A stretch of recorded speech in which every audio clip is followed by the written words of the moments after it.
bienvenue à vous ce vendredi soir dans Au Quotidien avec Laure Girard pour m'accompagner et il parle déjà. On rigole bien. On rigole bien. Daniel Levoyer, bonsoir. Bonsoir. Bienvenue sur le plateau avec toi. On va remonter le temps un siècle en arrière pour parler de la grève de mai 1920 dans quelques instants. Mais pas que. Ah, pas que. Bon, on va voir ça dans quelques instants. Restez avec nous. Mais pour commencer, l'image du jour. Et si vous voyez une moto avec un coffre en alu estampillé Groom Service, c'est celle de Philippe Averbeck qui, à 56 ans, vient de se lancer en ce début d'année dans une nouvelle aventure professionnelle. Il propose ses services avec sa moto Yamaha, que vous voyez à l'image, aux gens qui ne veulent pas ou qui ne peuvent pas se déplacer pour, par exemple, aller à la pharmacie à votre place ou encore à la poste, aller retirer une commande ou faire vos courses. Si vous êtes intéressé, il dispose d'un site internet groom-service.fr, mais aussi d'une page Facebook Groom Service Le Mans et aussi d'un numéro de téléphone qu'on vous met. Ces tarifs, ça débute à 5,90 € pour un trajet, le double si la prestation nécessite un aller-retour chez le client. Alors la zone d'activité, c'est Le Mans et les communes limitrophes. Donc voilà, si vous êtes intéressé, c'est plutôt pas mal. Bah, c'est une bonne idée en cette période de confinement, j'imagine que Voilà, ça si on veut éviter peut de marcher. bouger. Tout ça avant 18 h, bien évidemment. Évidemment. Cher Daniel, ravi de t'avoir sur le plateau en ce début d'année. Et avec toi, grâce à toi, on va remonter un siècle en arrière. Mais non, on t'attendait. On est hyper contents. Ouais, on est ravis. Donc replongeons en mai 1920, le 1er mai 1920, qui sonne le début d'une grève importante. Oui, alors, on parle souvent de mai 68, on en parlait avant la pub, mais il y a eu aussi mai 1920. L'histoire est un éternel recommencement. Les vrai. grèves. Et là, que je sache, on nous a déclaré la Troisième Guerre mondiale pratiquement. Ouais, faut pas exagérer quand Ça a même. été dit, ça a été dit. Oui, C'est pas- ça a été dit. Les plus hautes autorités nous ont abreuvé d'une Troisième Guerre mondiale. Alors effectivement, elle fait des dégâts d'ailleurs. Autant, peut-être plus que les guerres mondiales que l'on a connues, la première et la seconde, dont je vous ferai grâce ce soir. Alors, replongeons en à la 1920. Première guerre mondiale. Évidemment, justement. situation économique et sociale Avant compliquée. 1920, il y a eu aussi des grèves, des chemins de fer, précisément celles qu'on va parler. Avant la Première Guerre mondiale, les cheminots étaient déjà remontés. Après la guerre mondiale, ils étaient encore remontés, puisqu'en 1920, effectivement, il faut préciser aussi que 1920, c'est là on ne peut pas les accuser, les Renault. 1920, Renault s'installe au Mans. Donc ils ne sont pas mis en grève d'entrée. Hein, on va laisser ça à d'autres. Donc d'autres, c'est donc qui ? les cheminots, effectivement, ont subi, et enfin, vous savez comme moi qu'il faut aller chercher ce que l'on ne nous donne pas. Hein, et parfois, il faut y mettre le paquet. Donc les syndicalistes cheminots étaient les premiers. Et ils ont arrêté de travailler pendant un mois.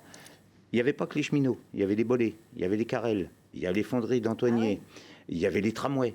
Les tramways à vapeur ou électriques de la Sarthe, c'est pas les mêmes. Et effectivement, la bagarre a été sévère, a été violente. Probablement pas, mais sévère, puisque les meneurs ont été révoqués.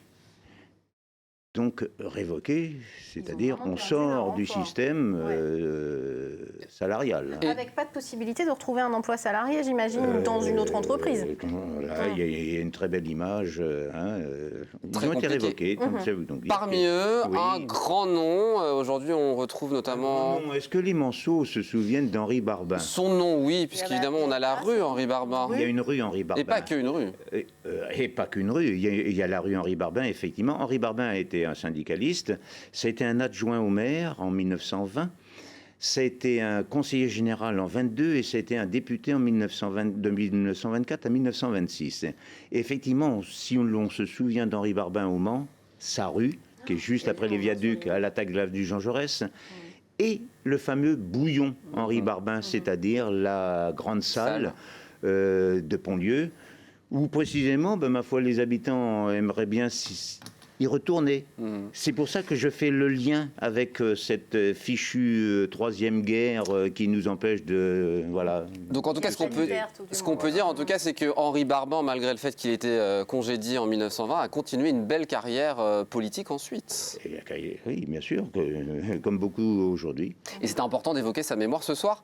Un mot, parce que M. Levoyer écrit aussi de nombreux ouvrages, notamment celui-ci, qui date d'il y a quelques années, si je ne me trompe pas. La Sarthe au quotidien, c'est fait évidemment évidemment pour notre quotidienne. La Sarthe au quotidien 1920-1936, où tu relates la vie des Sartois à cette époque. Oui, alors, avec le sourire. Là, je suis allé chercher le côté un petit peu amusant de ce qui s'est passé en Sarthe, précisément pour un petit peu... Faire du bien. Voilà. Hein. Alors ça, c'est un ouvrage qui est paru il y a On peut le trouver 5, encore 6 ans. Oui, aux éditions Libre à diffusion. oui, mais enfin, il faut se dépêcher parce que, voilà. Ah ben là... Ah là là, il fait l'article, Ah ouais, il fait c'est ça bien, dis donc. Bien. Donc, on fonce évidemment chez vos libraires dès demain matin, et ce jusqu'à 18h demain soir. Merci beaucoup Daniel d'être venu sur le plateau. Bien. Tu reviendras?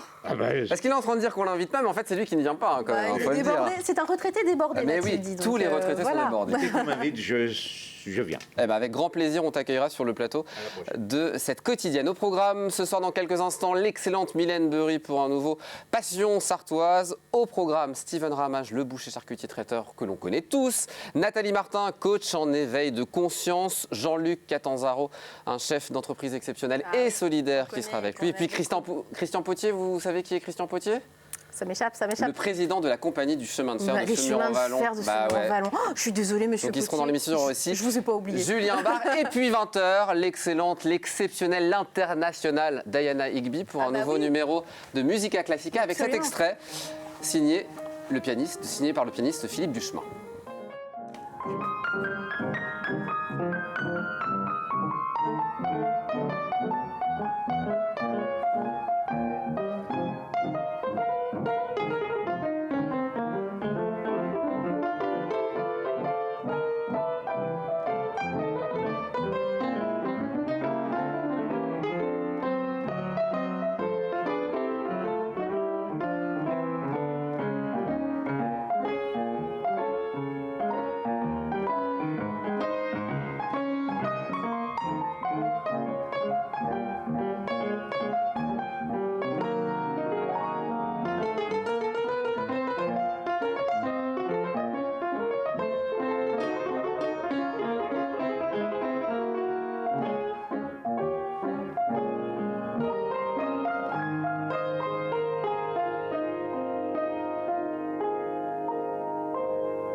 L'intégralité de l'émission à découvrir ce soir à partir de 20h. Je balance, mais Daniel demande si c'est en accéléré. Mais non, c'est vraiment lui qui joue.